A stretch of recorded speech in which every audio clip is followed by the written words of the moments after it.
Hi guys, I just want to share with you a couple of fun things that we did this weekend, built for the shop, and they're making life things easier.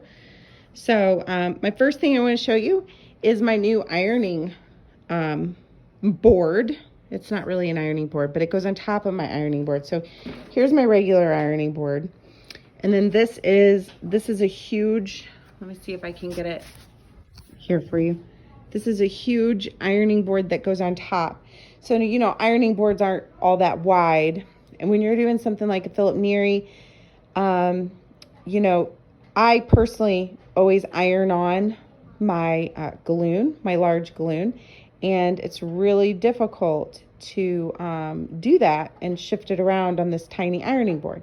So what I did was I measured my ironing board, and it was 15 inches across, okay? So these guys here, if I can, okay, these two panels right here, they're just old scraps of, like a really thin scrap of plywood, I think. I don't know. They're not very thick. They're probably 3/4 inch thick. You could use a 1x. And we put them 15 inches apart from the center.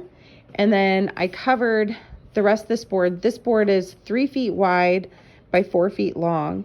And we're working on other projects for the sewing room as well. So we used what was left over to make this one. Anyway, let me put this down and I'll show you how it hooks on. Here we go.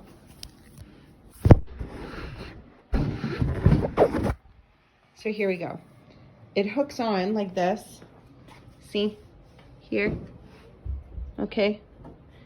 And once those are locked onto each side, this thing doesn't move either way. But now you see how nice and big that is. So let me go over here and get you, this is a Neri front that I just finished using my old board, and I was having to shift it around so much that I thought, you know, I really just don't want to deal with this anymore. And I've been meaning to make this thing for a while. But if you can see here, if I lay this guy out, see how basically my whole Neri front sits right on top like that. See how nice that is? And now I don't have to shift my piece around at all. So what I did was I covered it, I used a staple gun and I covered it with batting and then canvas, like some leftover canvas I had. Didn't take very much. Okay, so that's the first cool thing. Then the second cool thing is I made my husband build me a shelf. So I don't know if you guys have ever seen my cutting board, my cutting table here. My husband's like Superman with Google. And one year he found me this Rhino Mat.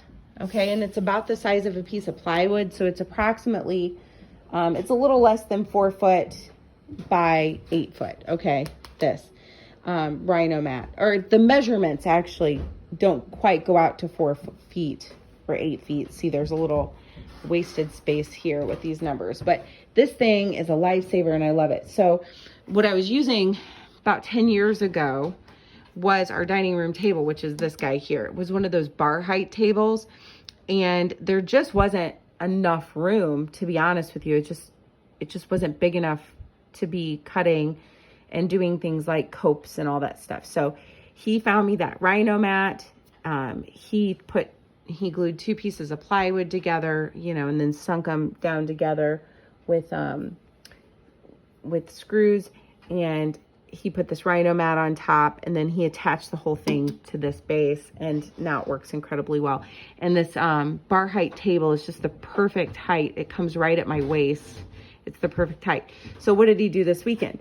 This weekend, the other part of that plywood piece that I was talking about was turned into a shelf underneath. I don't know if you can see that. A shelf underneath my table. And it's, I told him, I said, I don't really need it to be that sturdy. This thing is like rock solid. He's just ridiculous. Because all I'm going to be doing is putting my paper patterns on it. That's all I wanted. I just need to be able to have a place to lay my paper patterns flat. So that's what these guys are. They're all my paper patterns. And so I lay them out on there and voila, I have an awesome thing. And then all of my stuff, my junk underneath still fits underneath my thing. I'm sort of loosely, what would be considered loosely organized. I'm not very organized at all, actually. I've just got stuff shoved into bins under here, but you know, it works for us. So that is one system we use for our paper things, so that they aren't always rolling up on us. The other thing I use is a cart, and I keep different people's projects in different carts, and that's super helpful because you know, we have to keep people's fabric separate, so we know whose project we're working on where. So that's also very helpful. I have a basket here for all of my inner linings that are extra, like leftover inner linings that I might have. And then this is like my stole, my little stole cabinet or container. So when I make extra stoles for people, maybe deacons or something like that, I have just a whole bucket that's just for stole stuff. And that's just extra pieces that are maybe big enough for a stole. Okay, well, I think that's all I've got for today. You guys have a great day.